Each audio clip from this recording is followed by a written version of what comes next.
Okay, so I've got in my hands the Novritsch SSG10, which Novritsch says is pretty much in every way better than the SSG24.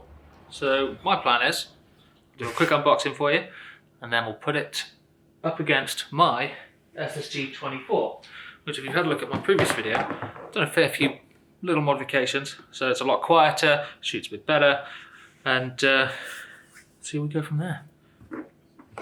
Okay, so let's jump right into the unboxing. This is how it came, just in a cardboard box. We've got, okay, what's all this?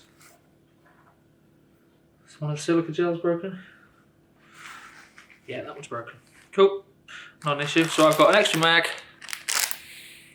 and the silencer adapter, because I already had the Novritsch silencer. Let's look at that. Very similar to the SSG24 adapter, though I imagine it's probably not compatible. As far as I can tell,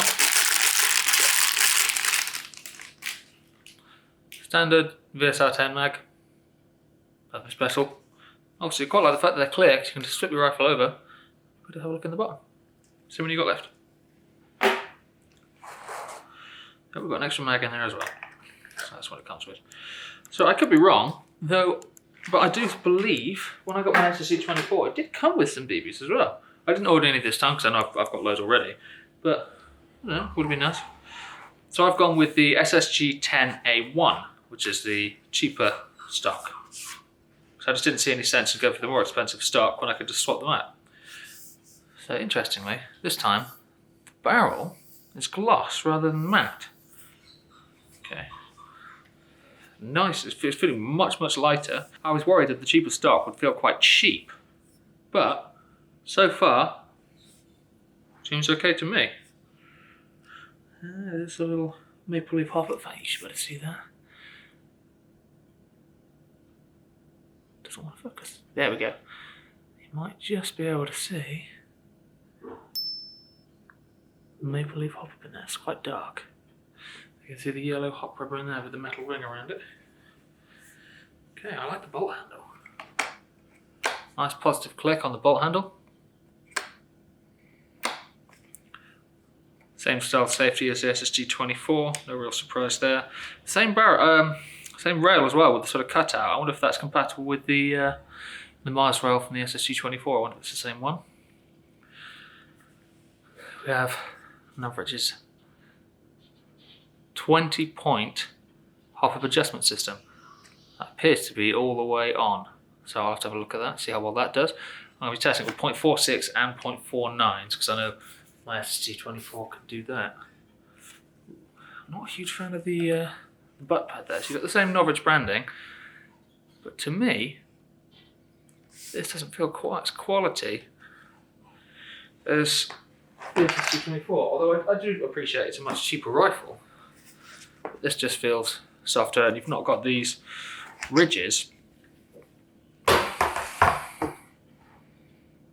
stick into your shoulder. I imagine I run quite a light loadout, so I imagine that could probably become quite a pain after a while, but we'll see.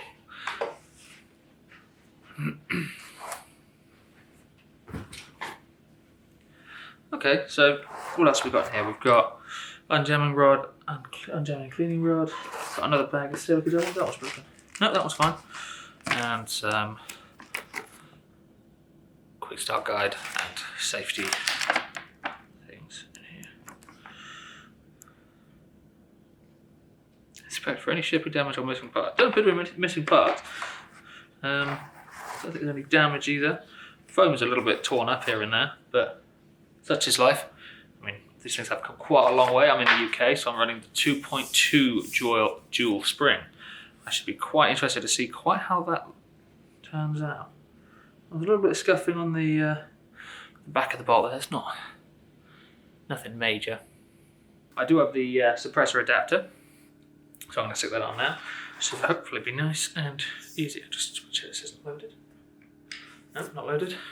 Oh, it's a nice trigger. I most prefer the design on this trigger than on the SSG24. Actually pulls back rather than sliding back. Interesting. I like that a lot.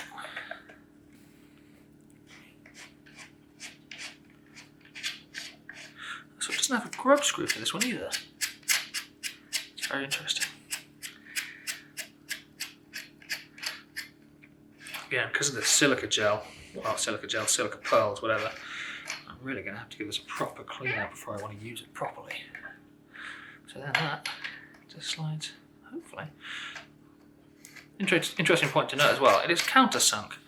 So anti-clockwise thread. So the same way the suppressor goes on. So when you tighten your suppressor, it won't loosen your adapter, which is quite nice, which is an issue with a lot of things, I know. Suppressor adapter on. I have here the Novritsch suppressor. Now in theory I'd like to run, same with my SSG, the long inner barrel, the long inner barrel and the short outer barrel. But I'm not quite at that stage yet. And I'm not sure how I'm going to go on with this yet, so we'll have to play it by ear. So there we go, fits on nice and snug. Something to notice, the barrel is a glossy finish, although if I was to use this competitively I would definitely be looking at painting that. Okay, so there we are. It is quite a long rifle once you attach the suppressor. Longer than the case set. Okay, shall we move on to some FPS testing? I purchased this with the 2.2 dual spring, which should be suitable for the UK, but there's no guarantee that that'll be quite right. I'm not sure. I know he said that he's used 0.46 gram BBs to check, but we'll have a look. My SSG24, when I received that with the M150, which he reckoned was hitting 500 FPS at 0.2s, was way over 550, 560 kind of look. So we'll have a look and jump straight into that. Okay, now for the FPS test. I'm using 0.2 gram BBs. Let's see how it goes.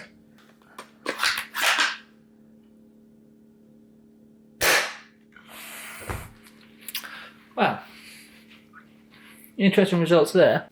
So as you'll see here, it's got some very interesting results there on FPS. 390 was before I adjusted the hop up, and then 425 to about 432. Bear in mind, 2.2 joules should be around 500 FPS for the 0.2. So, okay, so as we've just seen, the SSG10, or at least my one, is not quite shooting at the FPS it should be. I'm getting about 430 with a 0.2 when it should be closer to 500. So maybe I'm not getting a perfect air seal. No. Getting a perfect seal every time. Okay, so 0.2s, it was definitely not shooting quite where it should be. So let's try 0.46s.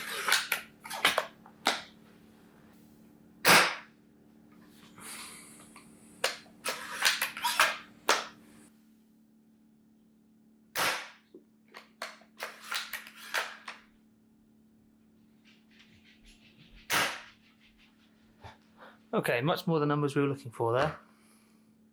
So that's 324 FPS roughly, 2.25 joules. Okay, much better. So it does mean you can't take advantage of dual creep. Unfortunately at the moment we're getting absolutely battered by Storm Kira in most of Western Europe, so I wasn't able to do much shooting. But we did get a brief reprieve from the wind, and this is what I was able to get using 0.46 gram BBs.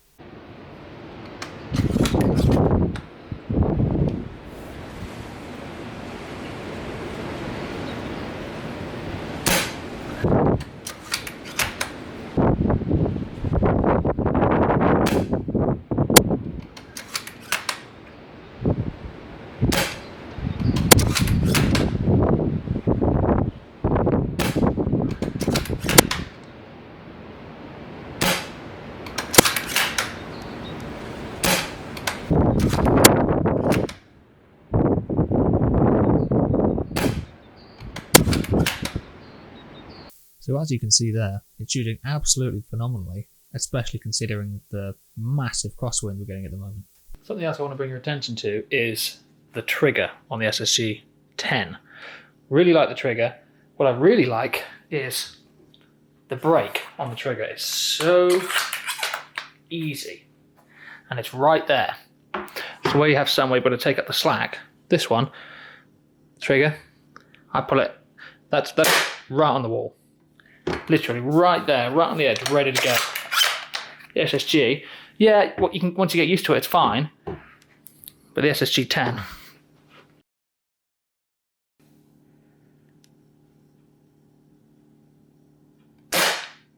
that's it.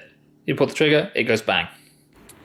So something I do want to show is with how they've CNC machined every single part of this rifle, you can really fire, reload.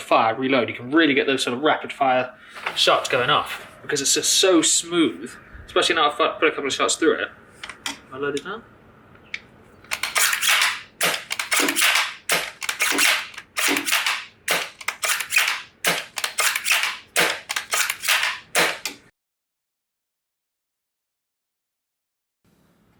Test 1, left side of the SSG10 no suppressor using 0.2 gram BBs.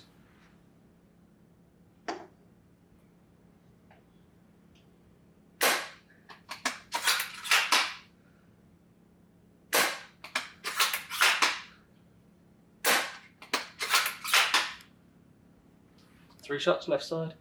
Maximum decibels was 84.8. Pretty good. Now I'm going to compare the noise level with my SSG24, which I have made a few modifications to. I've made a video about how to do those. If you want to have a look, take a look. The link will be in the description below. It is worth noting that I used a Tokyo Marui Mark 23, and that was reaching a noise level of 76 decibels.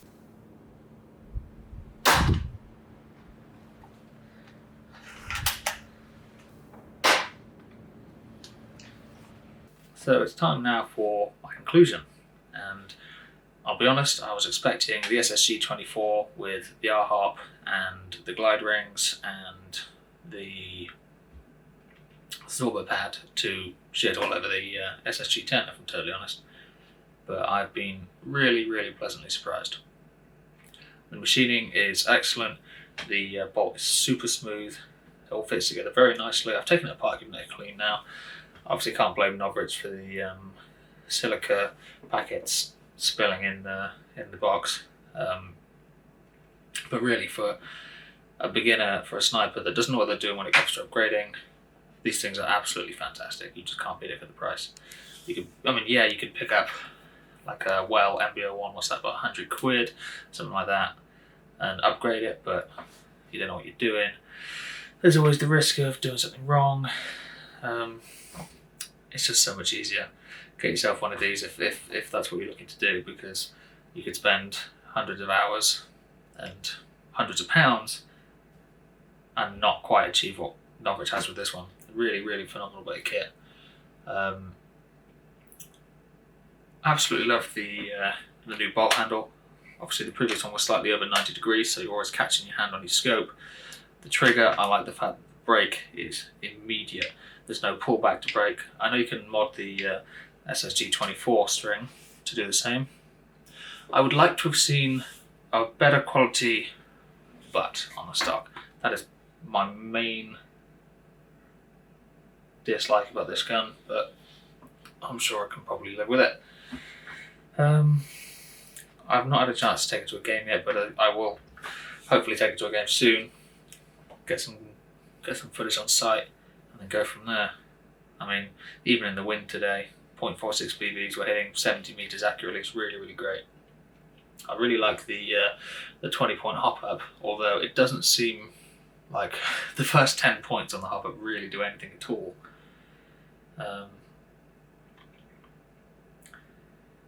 That's pretty much it. I can't really recommend it enough. The SSG24 is probably still, probably just down to the hours that I've put into it I prefer, but this is just so much lighter. I might see myself swapping over in the future. I'll have to give it a couple of games and find out.